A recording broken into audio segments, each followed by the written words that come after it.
Tuhan, nyatakan kuasa-Mu, lawat kami secara pribadi ya Tuhan. Kerajaan-Mu datang, hendak menjadi. Berkati firman-Mu, berkati kami semua. Darah Yesus sucikan kami. Darah Yesus benteng kami. Lawat kami semua Tuhan. Dan nama-Mu dimuliakan. Di dalam nama Yesus. Yang percaya katakan, amin. Silakan duduk. Shalom. Hari ini kita bahas tentang malaikat. Saya mau tanya, siapa yang percaya bahwa malaikat itu ada? Angkat tangan. Nah, kalau kita percaya setan itu ada, harus kita percaya malaikat itu ada. Nah, mari kita buka Alkitab kita di dalam kitab Mazmur pasal 91. Mazmur pasal 91 ayat 9 sampai dengan ke 13. Mazmur 91 ayat 9 sampai dengan 13. Saudara yang genap, saya yang ganjil. Sebab Tuhan ialah tempat perlindunganmu yang maha tinggi. Telah kau buat tempat perteduhanmu.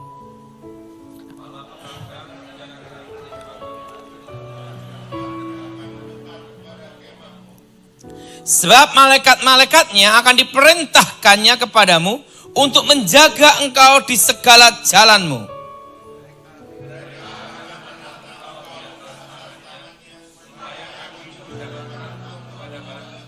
Singa dan ular tedung akan kau langkai, engkau menginjak anak singa dan ular naga. Alkitab berkata bahwa malaikat Tuhan menjaga di setiap jalan orang percaya. Amin. Nah, saudara yang kasih dalam Tuhan, ada yang bertanya sama saya, pernah enggak Pak Daud melihat malaikat? Berapa kali saya melihat malaikat? Perlu sudah tahu bahwa Ayub dijaga Tuhan. Pertama adalah diri Ayub, kedua adalah keluarga Ayub, ketiga adalah rumah Ayub, dan yang ketiga semua harta yang dipunyai Ayub. Artinya apa? Bahwa malaikat Tuhan menjaga semua. Nah, awal saya ketemu malaikat itu waktu kira-kira tahun 93. Pada waktu itu saudara, saya menginjili seorang bukan Kristen, non-Kristen. Nah, saudara sepupu kita, dan dia punya anak orang yang sangat fanatik. Kalau udah ngomong teriak itu lah langsung lah kacau dah. Dan ini sangat fanatik dan dia benci dengan orang Kristen. Nah, ibunya saya injili. Waktu itu ibunya itu kena setan, kesurupan. Saya usir setannya dalam nama Yesus.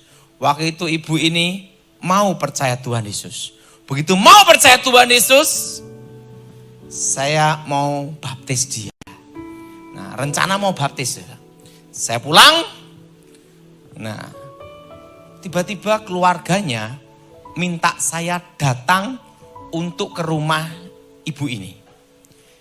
Waktu itu saya doa, tiba-tiba ada suara Tuhan. Jelas sekali. Aku mengutus malaikatku dengan pedang terhunus. Wah, kaget saya. Ada apa ini? Saya berangkat. Waktu saya berangkat, saya temu ibu ini. Waktu saya temu ibu ini, tiba-tiba anaknya laki-laki marah, ngejar mau mukul saya. Itu kira-kira jarak tinggal 1 meter. Dia mau mukul gini, tiba-tiba saya lihat tepat di depan saya. Jadi malaikat itu tidak ada yang kecil. Kan sering kita melihat gambar malaikat kecil gini. Itu malaikat piye namanya. Malaikat itu tinggi. Hampir 3 meter. Saya gini. 2 meter lebih. Pedangnya gini. Natap gini nih. Ngelihat saya gini. Matanya berkilauan gitu. Pertama kali. Rambutnya silver perak. Bajunya putih berkilauan. Model ininya seperti tatahan es. Dan sepatunya Hermes kalah. Kenapa? Karena modelnya seperti gini. Gini. Dari emas murni. Jubah putih berkilau gini, dan pedangnya berkilat seperti petir. Nah, Dia berkata, jangan takut, aku diutus menjagamu. Anak muda ini mukul gini, peng, jarak 1 meter bisa gini, mukul lagi, peng, muter. Setiap kali muter, muter terus, enggak bisa nyentuh saya. Dikira saya masih belum bertobat, punya aji lembu sekilan. Apa yang terjadi? Anak muda ini ketakutan. Karena apa saudara? Setiap mendekat jarak 1 meter, itu mental, muter lagi, muter lagi. Nah, ibunya yang melihat hal itu, saya ngomong sama ibu ini, ibu mau enggak percaya Tuhan Yesus? Mau. Tapi saya tidak bisa ke gereja. Yang penting ibu percaya Tuhan Yesus. Dan apa yang terjadi? Ibu ini percaya Tuhan Yesus. Tetapi dipaksa tidak boleh ke gereja sama anak-anaknya. Apa yang terjadi? Suatu kali, ibu ini umur di atas 80 tahun masih naik bis gini. Sehat. Suatu kali dia berkaca dandan gini. Tersenyum gini. Pas bengesan meninggal. Tidak sakit, berkaca meninggal. Dan pada waktu meninggal, waktu mau dikubur saya suruh datang, itu ribut. Mau dikubur Kristen atau dikubur ini. Karena ibu ini percaya Yesus. Saya ngomong, dikubur apapun tidak ada masalah. Nah akhirnya dikubur.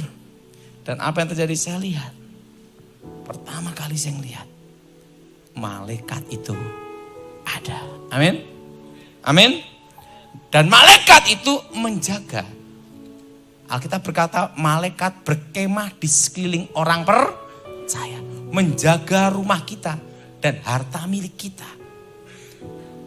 Suatu kali waktu zaman susah. Saya masih ingat. Waktu itu mama saya dikasih 2 ekor ayam betina. Waktu itu keluarga saya susah sekali. Karena papa saya itu nakal. Kalau miskin sama mama saya, kalau kaya sama perempuan lain. Nah, mama saya berdoa untuk papa saya, itu tidak lama. Hanya cukup 20 tahun.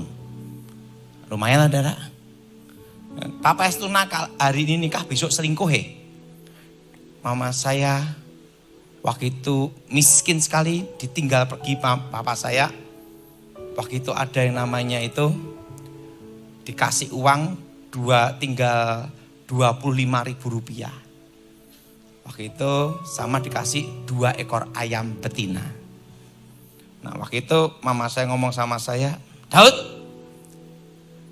manusia itu berdoa dan bekerja. Bekerja dan berdoa. Nah kita harus bekerja. Saya tanya, mama mau gimana? Gimana kita bikin bakpao? Saya tanya mama saya, mama pernah bikin bakpao enggak? Belum pernah. Tapi kita harus berusaha. Akhirnya 25.000 untuk beli gandum, kacang hijau sama kacang tanah. Wah karena itu modal terakhir mama saya berdoa berbahasa roh. Supaya bakpao itu jadi baik. Tiba-tiba bunyi tut. Ingat, kadang Tuhan menjawab doa kita sering melebihi apa yang kita doakan. Betul? Waktu tut bunyi, dandang itu dibuka. Bakpao itu bukan membesar, tapi mengecil. Nah, kadang apa yang kita harapkan tidak seperti yang terjadi. Betul? Padahal udah doa itu. Nah, bakpao itu dijual, habis. Yang makan sampai nyangkut gini ya. Minum. Nah, bakpao itu laku, jadi terkenal. Namanya bakpao unyil karena ada film unyil. Karena mengkecil itu adalah membantah. Dari nenek saya dikasih 2 ekor ayam betina. Nah, 2 ekor ayam betina ini, mama saya ngomong, jangan dipotong. Ini kita ternak aja. Mama saya 2 ekor ayam betina didoakan. Wah basar siklop, basar. Ayamnya lari. Ayamnya lari, kawin tanpa izin sama ayam tetangga. Apa yang terjadi? 2 ekor ayam ini pulang. 2 ekor ini pulang. Setelah itu dikasih panci-panci bolong mama saya. Bertelur. Mama saya doakan telur ini dalam nama Yesus. Tidak ada yang kopior, semua jadi. 2 ekor ayam betina itu menjadi puluhan ekor. Saya masih ingat, kalau saya mau bayar SPP, pagi berangkat ke pasar ayam kan, untuk bayar SPP itu 2 ekor ayam sama 25.000 itu bisa membuat saya sekolah Alkitab lulus ranking 4, murid tinggal 4. Dan apa yang terjadi? Ayam mama itu banyak sekali. Karena mama saya miskin, tidak bisa bikin kandang. Ayam-ayamnya itu tinggal di pohon-pohon. Berteng di pohon-pohon semua. Tidak ada kandangnya. Suatu kali dapat suara Tuhan. Tuhan bicara, aku mengutus malaikatku menjaga ayam-ayam kamu. Saya kaget, kok ada malaikat penjaga ayam? Kan bingung juga saya. Saya bingung. Saya buka pintu dan tiba-tiba saya lihat di pohon-pohon itu, di bawah pohon ada satu sosok. Jalan gini, mandang ayam gini. Rambutnya bersinar perak gitu, terang gitu. Dan apa yang terjadi? Pada waktu zaman itu ada penyakit kering, wabah. Kalau zaman sekarang namanya flu burung ya. Kampung itu banyak yang mati. Tapi ayam mama saya 1 ekor pun tidak ada yang mati. Tidak ada yang sakit. Dan apa yang terjadi? Tetangga sebelah tukang becak punya ayam betina 1 ekor. Beranak, dia menetas, anaknya menetas, telur menetas, beranak, ditungguin. Dia tidur deket ayam. Dicuri maling. Tapi ayam mama saya itu sampai puluhan ekor di pohon-pohon. Tidak ada yang mencuri. Dan di situ saya lihat ada satu sosok jalan gini. Mandang ayam-ayam itu. Dan itu apa yang terjadi? 3 tahun. Artinya bahwa malaikat Tuhan menjaga rumah apa yang dipunyai orang percaya. Amin. Artinya apa? Bahwa malaikat itu ada. Dan malaikat itu pula, ingat saudara, menjaga setiap jalan kita pada waktu kita dihadang lawan atau musuh. Nah, saya masih ingat, saudara pernah tahu namanya kerusuhan Poso. Kerusuhan Poso tahu tak? Nah, suatu kali saya diminta untuk khotbah. Untuk khotbah di Toraja sama tim Tentena ya. Tentena. Nah, saya berangkat dari Jakarta ke Makassar. Kena delay malam naik mobil kol diesel. Nah, itu tidak bisa saya lupa. Karena kemalaman berhenti di satu tempat. Saya tidak lihat pelangnya karena udah capek malam. Langsung.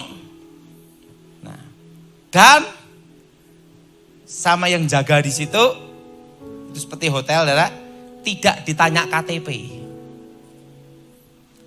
Apa yang terjadi? Saya lihat yang di situ tidak ada yang pakai celana panjang. Semua pakai jubah semua. Nah, tidak KTP, kok pakai jubah semua? Nah, waktu itu ada isu kepala pendeta 50 juta. Kepala penginjil 25 juta. Saya masuk kamar hotel, saya gelisah. Kok enggak ada yang pakai celana panjang? Semua kok jubah semua di situ. Waktu itu saya penasaran sama sopirnya, yuk kita lihat itu ada pelang apa. Begitu lihat pelang itu, kantor.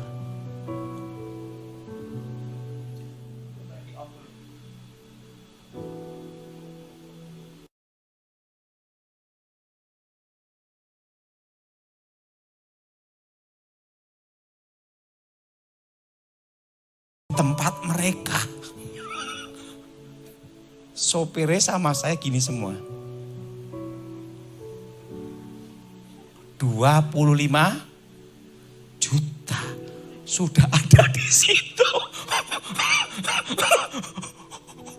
Dan mereka mau nyerang Poso. Sopirnya gini, kok kita enggak tahu kalau kita masuk ke tempat ini.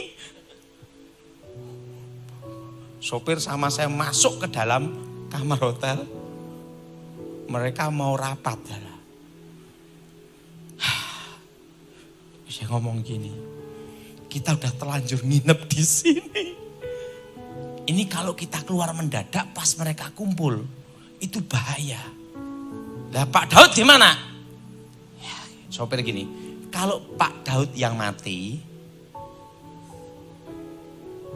yang kehilangan banyak jemaat, umat. Kalau saya yang mati, sopirnya ngomong gitu, yang nangis hanya satu keluarga. Saya ngomong gak bisa. Kita berangkat bersama, mati bersama. Gak bisa. Nah langsung dia ngomong gini. Gini aja, kita tunggu. Gak taunya apa. Ini kan ada kayak ruang tamu. Jadi saya itu nginep di tempat mereka rapat. Tidur di sebelahnya mereka rapat. Waduh langsung berdoa gini. Enaknya gimana? Gini, jam 2, jam 3. Kita berangkat. Cabut. Oh, ya udah. Pas enak-enaknya orang tidur. Namanya serangan fajar. Kan itu enggak? Betul? Makanya serangan fajar itu jam 2, jam 3. Enak-enaknya orang apa? Tidur. Wah. Enggak taunya mereka banyak yang enggak tidur. Ada. Oh, ada yang jaga di sini, sini. Wadah. Wah, deg-degan itu enggak? Kayak gini, AC diginikan. Nah, sopirnya masuk dulu di kol diesel. Untung tidak semua barang tak keluarin, hanya satu tas saja. Bawa gini-gini, masukin plug kita. Sana ada yang jaga, sini ada baru mereka ngobrol-ngobrol. Mobil kol diesel itu di starter. Mogok, darah. Wah, mogok, darah. Dan apa yang terjadi? Sopirnya sama saya gini. Mogok. Terus saya suruh dorong pelan-pelan. Karena mereka yang jaga sini. Apa yang terjadi? Waktu saya dorong. Ada satu sosok tepat ada di depan mobil. Tingginya 2 meter lebih. Berdiri gini. Di depan mobil berdiri gini. Nah, saya itu kanan kiri ada suatu derap langkah berbaris. Dan sampai detik itu lagu itu tidak bisa saya lupakan seumur hidup saya. Malaikat itu berbaris menyanyikan lagu seperti ini. Saat ku mendengar peperanganmu, saat ku melihat tentara surgawimu, engkau berperang di depanku, kaulah pembelaku.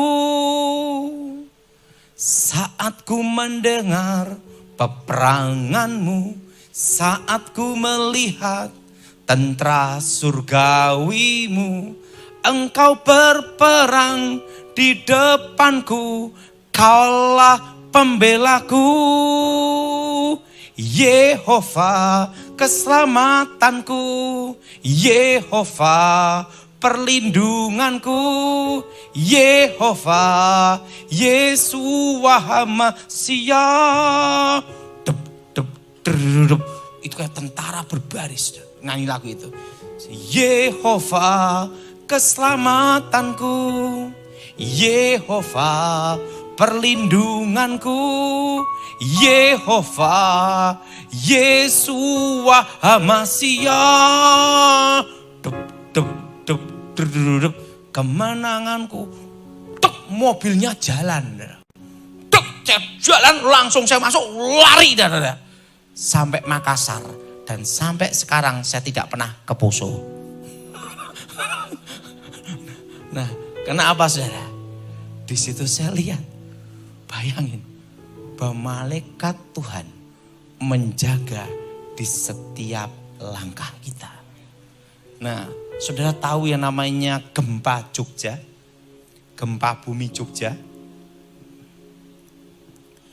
Waktu lahir anak saya yang pertama, namanya Felicia. Saya masih ingat itu.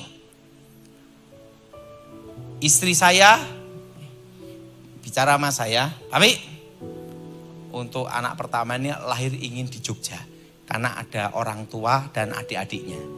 Ya udahlah, kan biasanya kalau anak perempuan inginnya kalau waktu melahirkan kan ada bersama orang tuanya. Betul? Nah, padahal di Solo udah punya rumah, terpaksa di Jogja ngontrak. Nah, Felicia anak pertama itu lahir baru berapa minggu. Waktu baru berapa minggu, tiba-tiba dapat suara jelas sekali. Daud, ada apa Tuhan? Hari ini engkau keluar dari Jogja. Ada apa Tuhan? Nah, kadang tuh Tuhan tidak ngasih penjelasan. Tuhan bicara sama saya, keluar dari tempat ini. Segera hari ini juga. Segera engkau keluar. Keluar dari tempat ini. Saya bangun, saya ngomong sama istri saya, Mami, hari ini juga kita kembali ke Solo. Keluar dari tempat ini. Oh, gak bisa, ini kan kontrakan masih lama. Biasa perempuan gini. Banyak bahasa roh. Gak bisa, gini. Oh gini mau, ini. Wah, dia ngomong gitu. Wah, nah saya ngomongnya, lah kamu milih suami atau keluarga kamu? Ya kan di shock terapi bekas dukun kan pinter. Ya ikut suami, ikut saya, enggak usah ribut. Ya barang-barang yang ngangkat siapa? Langsung saya ngomong, saya ngangkat. Tak lihat barangnya, oh enggak kuat saya. Banyak lemari, banyak lain-lainnya. Nah, saya telepon kawan saya namanya Andre yang ada di Solo. Andre, ada apa Pak Daud? Saya minta tolong. Siapkan sopir satu sama tukang angkat berapa orang. Ada apa Pak Daud? Pokoknya hari ini saya harus keluar dari tempat ini. Lu ada apa Pak Daud? Tolong Dri. Yaudah baik. Langsung siapin sopir matrak. Nah, angkat barang. Hari itu juga adalah. Sore ini berangkat. Berangkat ini. Nah, saya naik mobil CR-V. Itu ada panci, ada piring, gini. Nah, istri saya gendong anak saya. Kan kadang kalau di jalan ada polisi terus, glundang. Wah, dia gini terus. Bahasa roh dan mimil terus. Wah, tak biarin aja lah. Mau glundang. Sampai Solo. Waktu sampai Solo, tiba-tiba dapat suara Tuhan lagi. Siapkan bahan makanan di rumahmu. Beli sekarang. Wah, langsung beli Indomie, beli beras, beli daging, apa semua ada. Sana beli arang juga. Istri saya tanya, arang itu apa? Jaga-jaga kalau nanti lampu mati bisa kipas-kipas. Udah. Nah, sudah toh? Semua udah pindah semua. Tengah malam baru dapat suara. Engkau sudah keluar dari tempat itu.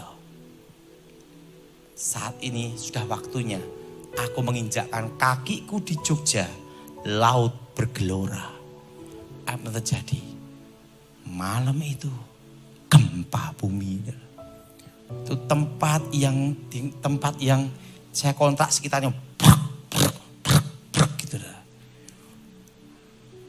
Mertua saya sama adik-adik istri saya lari ke Solo.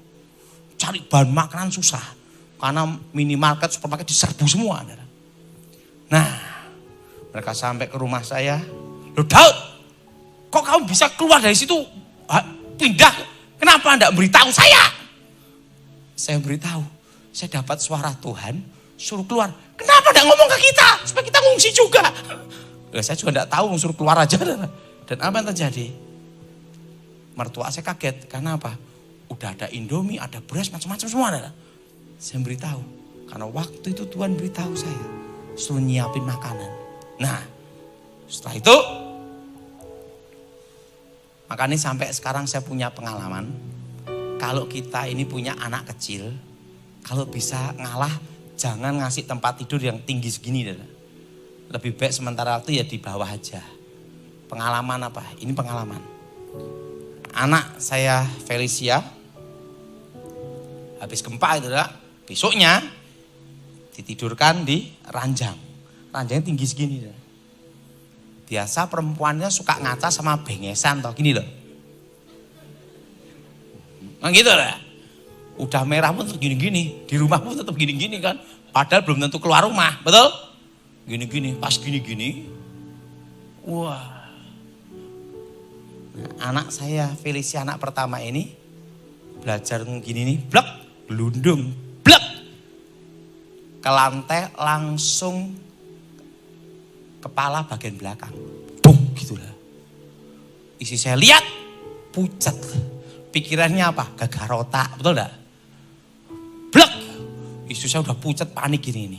Oh, saya juga kaget. Jatuh gini. Tiba-tiba ada di samping saya. Setelah gempa itu tepuk gini. Jangan takut. Langsung tangannya gini, ditunjukkan. Pada waktu Felicia itu jatuh, blek. Ada satu tangan, yaitu tangan malaikat, kelihatan gini. Megang bagian ini, sehingga yang betul bek itu tangannya malaikat itu. Tunjukkan ke saya. Bek gitu lah. Istri saya ngomong, tapi tetap kita cek ke dokter gitu lah. Udah mami tunjukin saya. Malaikat itu tangannya gini. Jadi pada waktu anak saya jatuh, blek tangannya gini. Sehingga ada benturan gini. Gitu dah. Dan apa yang terjadi? Hari itu juga dicek ke dokter. Tidak ada luka, tidak ada benjol, tidak ada sakit apapun. Sampai dicek ininya semua. Nah, Alkitab berkata menatang. Betul? Apa saudara? Supaya tidak jatuh. Di situ saya lihat bahwa malaikat itu ada. Amin. Amin. Makanya setiap kali doa, saya selalu berdoa, Tuhan kirimkan malaikat untuk menjaga setiap jalanku. Untuk membebaskan aku dari yang jahat. Nah, saya masih ingat juga Pak Irman, saya rasa pernah tahu itu. Masih ingat gak waktu KKR di Tunjungan Plaza? Waktu itu Pak Irman belum terkenal sehebat ini. Ini orang hebat, saya tidak sehebat dia. Padahal kira-kira 20 tahun yang lalu dia ikut pelajaran saya. Sekarang saya ganti ikut pelajarannya dia. Waduh. Waktu itu ya tentang pelepasan padahal. Itu di Tunjungan Plaza. Saya masih ingat saudara. KKR, mantan dukun santet. Nah setelah itu ada siapa tuh Eko Hidayat ya. Wah Eko Hidayat. Waktu itu kan di mantan dukun santet. Ada Eko Hidayat gini. Nah di lantai bawah itu ada namanya nuansa supranatural ya. Ada nuansa supranatural, dukun-dukun praktek. Nah, di lantai atasnya itu kita gunakan KKR pelepasan. Itu kejadian itu. Itu yang di lantai bawah, dukun-dukun sama pasiennya nyasar semua ikut KKR. Jadi KKR paling kacau ya hari itu lah. Kenapa? Dukun sak pasiennya ikut KKR. Jadi ini tempat kebaktian, di luar itu untuk jual beli jimat. Waduh, itu kakek betul kacau itu. Dan apa yang terjadi? Waktu itu kan saya belum, jatah saya khotbah itu hari kedua. Hari pertama itu bukan saya. Nah, wah, 2 pendeta kumpul gitu. Nah, yang senior beritahu saya, Daud, saya ini kan sudah senior, kamu itu kan junior. Karena saya yang senior berbaik hati sama yang junior. Hari pertama dulu kamu yang khotbah seminar. Kan saya baru bertobat, sekolah Alkitab, ya ingin khotbah kan? Baik. Saya enggak tahu bakal yang nanti di tempat kakak itu banyak dukun. Waktu itu 2 pendeta dudukin. Pak Daud dulu penginjil yang khotbah. Oh Pak, saya kan junior, Bapak yang senior. Nggak bisa, kita menghargai. Nah ya udah. Saya keluar dari tempat itu, duduk di depan. Waktu duduk di depan, saya lihat ke belakang.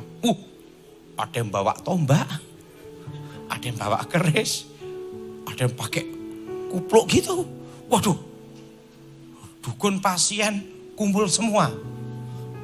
Ada Kristen juga, yang Kristen jemaat. Waduh, saya berdoa sama Tuhan. Tuhan, waktu aku belum bertobat, aku nyantet gilbet seorang diri, dikeroyok pendeta-pendeta.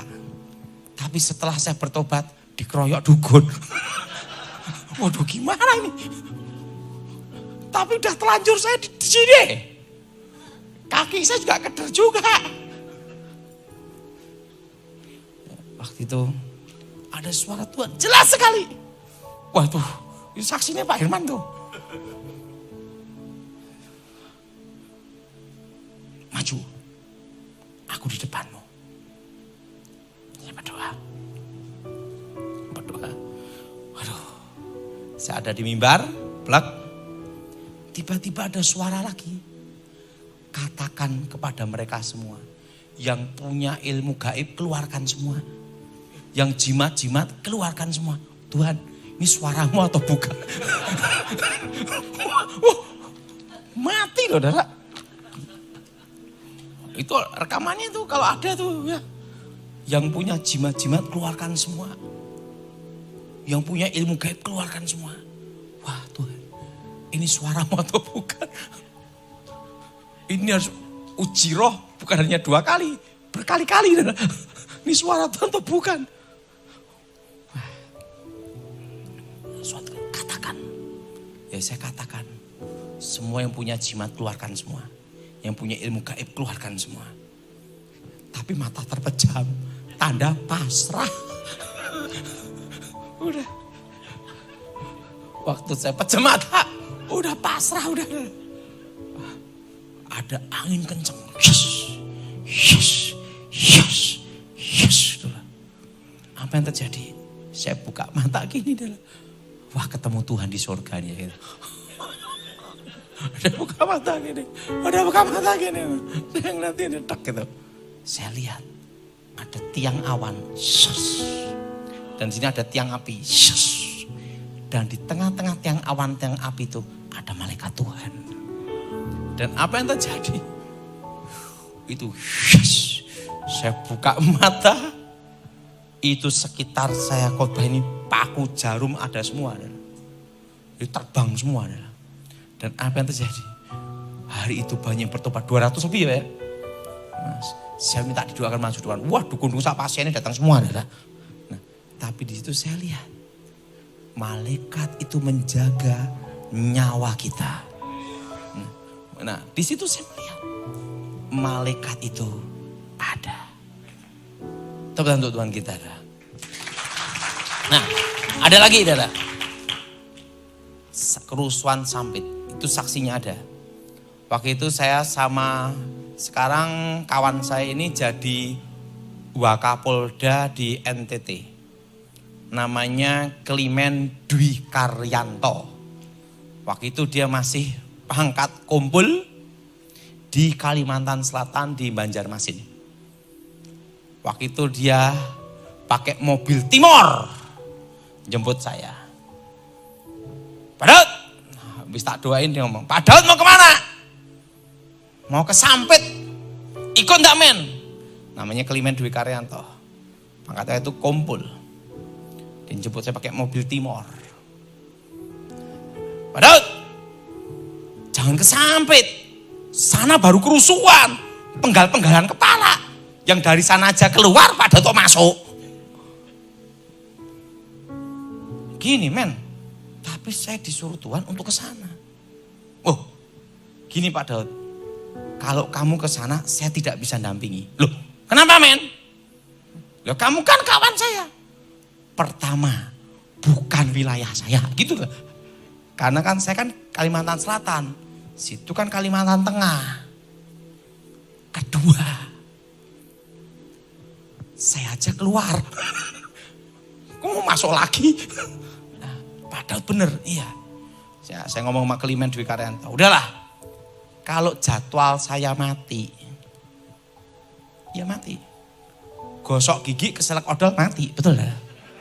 Udah jadwalnya, betul? Tapi kalau jadwal saya belum mati, men, diberondong peluru, ditembak kanan kiri, tidak mati. Gimana Pak Daud? Setengah mati. Si Klimen yang ngomong gini, Pak Daud, dipikir dulu Pak Daud. Sekarang jadi Wakapolda di NTT itu, Klimen Dwi Karyanto, bintang 1. Udahlah, saya berangkat. Kamu udah ikut? Saya berangkat. Nah, saya berangkat. Waktu saya berangkat, Sampit, datang ke Pangkalan Bun.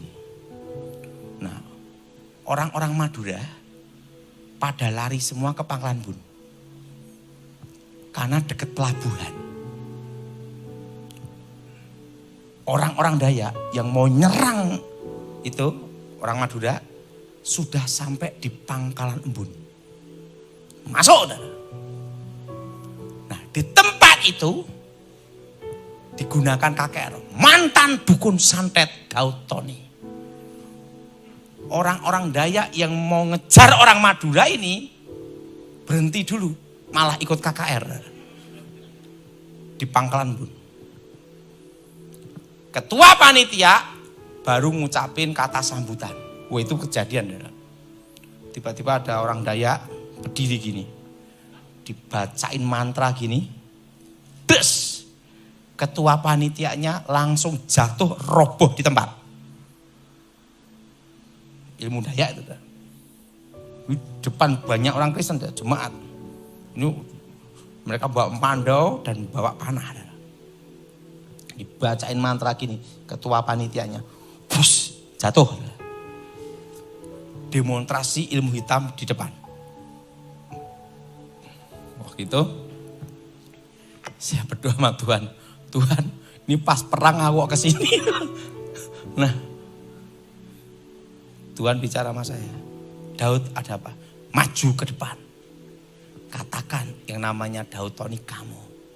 Kalau mau nyoba ilmu sama kamu,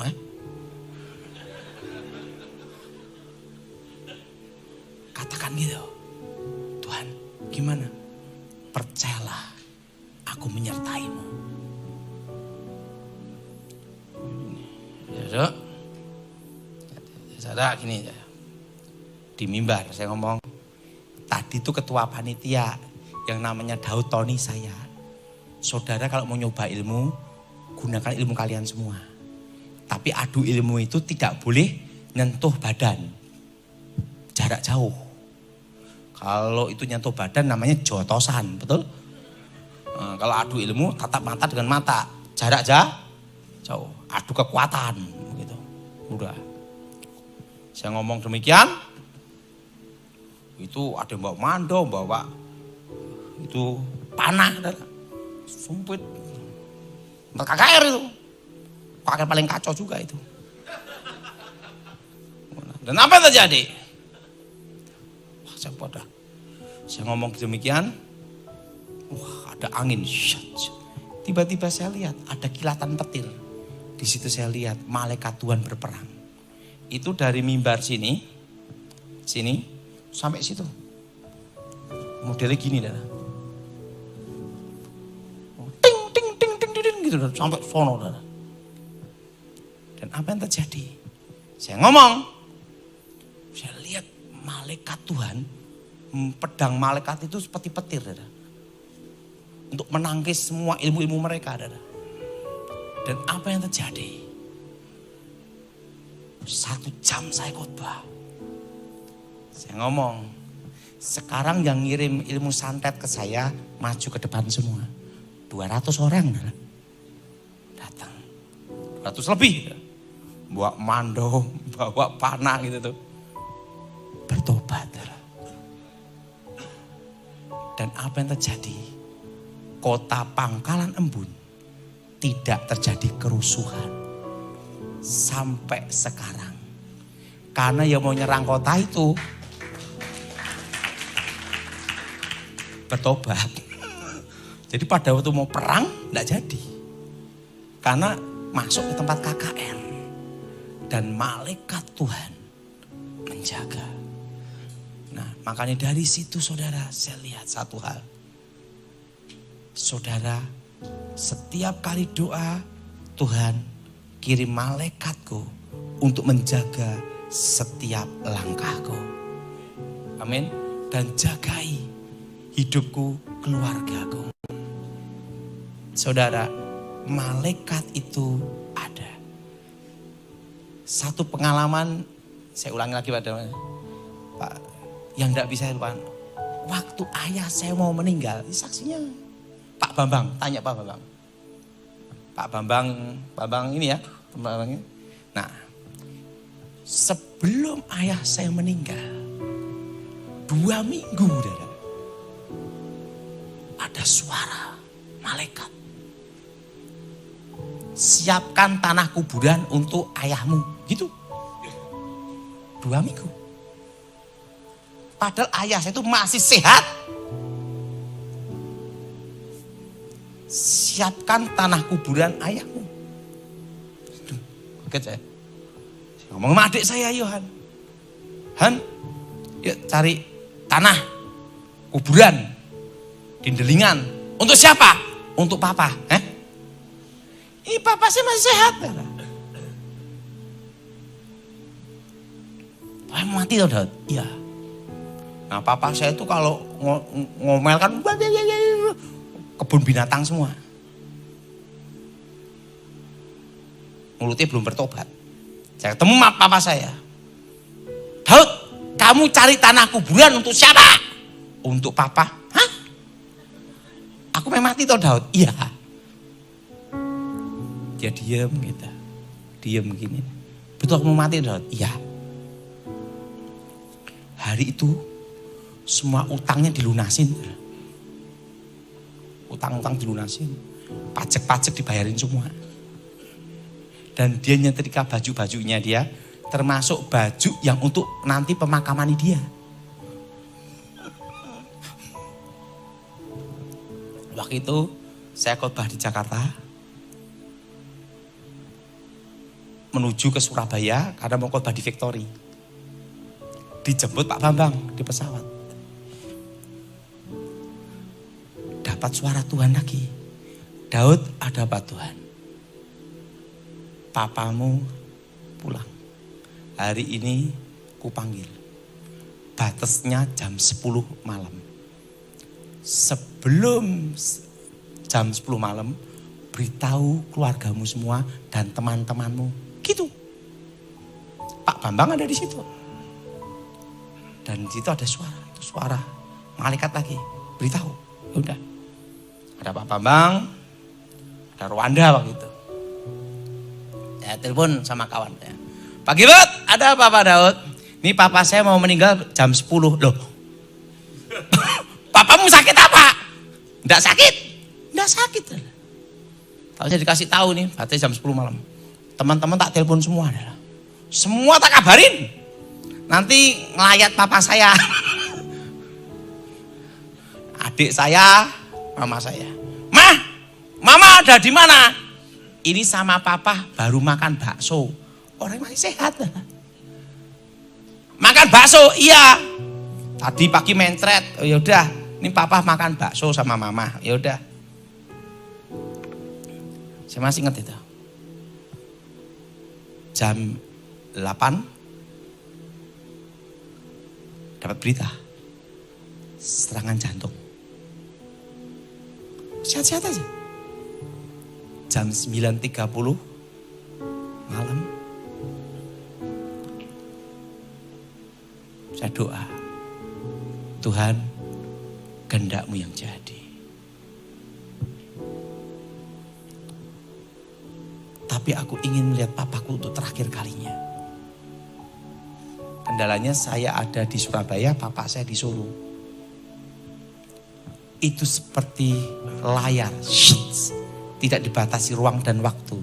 Saya ngelihat papa saya jam 9.30 malam. Dadanya dipegang gini. Ada satu sinar dalam tubuh papa saya keluar. Hitungan di bawah 1 detik.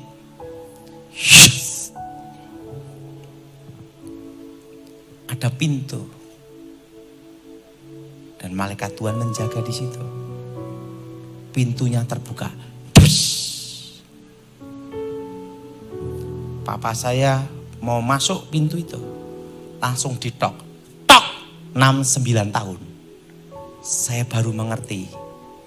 Kalau orang mati dalam Tuhan, itu tidak dihitung sesuai KTP. Kalau KTP kan kita lahir tanggal berapa, jam berapa. Betul? KTP, tanggalnya. Kalau nanti di Firdaus, itu dihitung sejak dalam kandungan. Waktu sel telur, sel sperma ketemu, itu dihitung hari pertama. Kalau kita kan lahir, KTP. Betul? Betul? Kalau di sana enggak, di Firdaus enggak. Dilihat dari dalam sejak dalam kandungan. Makanya orang kalau menggugurkan kandungan itu pembunuhan. Nah, apa yang terjadi? Ditok 69 tahun. Papa saya masuk. Ada Pak Stefanus Pinky yang meninggal sebelumnya. Jemput papa saya. Kok jang Pak di sini ya? Kita ketemu lagi, haleluya. Berarti nanti kita di Firdaus saling mengenal. Karena menyapa ya. Ngomong sama sebelahnya, kita saling mengenal. Ini mengenal. Kok jang Pak di sini ya? Kita ketemu lagi, haleluya. Berarti saling mengenal. Waktu itu saya ngomong sama Tuhan, Tuhan suruh papaku keluar, aku yang gantiin. Kok enak di situ gitu lah. Tuhan beritahu, belum waktumu. Dan apa yang terjadi? Pintu ditutup lagi. Des. Istri saya telepon jam 9.45 malam. Papi, papa sudah meninggal. Saya ngomong, ya ini saya ketemu papa. Di situ saya lihat. Di Firdaus pun pintu gerbangnya yang menjaga adalah malaikat. Jadi kalau kita mati dalam Tuhan, itu langsung di Firdaus. Tidak keluyuran cari angpau sama bakpao. Amin. Amin. Amin. Nah, dari situlah saya lihat. Malaikat pun juga menjaga di gerbang-gerbang itu. Dan perlu saudara tahu, sebelum saya akhiri, boleh saya ngomong sebentar Pak? Saya beritahu pada saudara. 2014 saya pernah dianggap orang gila. Waktu itu saya berkata apa saudara? Bahwa nanti akan terjadi krisis ekonomi. Anginnya akan datang 2018-19. Badainya akan datang 2020. Dan bulan 6, bulan 7 akan terjadi stagnat ekonomi. Ekonomi berhenti seluruh Indonesia. Nah nanti bentar lagi tahun 2021. Nanti akan saya memberitahu pada saudara langkah apa yang harus engkau lakukan. Untuk menuju tahun 2023. Waktu saya khotbah itu dianggap orang gila. halusinasi macam-macam, saudara. Tapi saya khotbahkan terus. 2019, 2020 awal Januari, Pak Gilbert ditanyain banyak orang. Pak Gilbert tahu enggak, Dalton itu ngomong 2020 terjadi krisis gini-gini, buktinya mana? Gitu lah. Ada yang ngomong tidak ada dasar hukum ekonominya, tidak ada ini. Pak Gilbert jawab apa? Ini kan baru Januari. Kita lihat aja akhir Desember. Apa yang terjadi, saudara? Januari saya jadi bahan ketawaan, saudara. Karena tidak ada dasar hukum ekonomi katanya. Februari, Maret, April, Corona. Betul? Bulan Mei, bulan 6, bulan 7. PSBB, betul? Stagnat ekonomi seluruh dunia loh, betul? Indonesia. Dan udah tahu, tahun depan, ingat saudara, apakah akan berhenti Pak Daud? Belum. Ekonomi akan seperti ini lagi. 2021. Baru nanti akan ada perubahan. 2022. Itu pun pelan. Nah, mulai inflasinya kapan? 2022. Saudara, sekarang saya beritahu pada saudara. Kalau yang ini tolong dimatikan, enggak apa ya Pak ya? Tiap dulu ya. Boleh?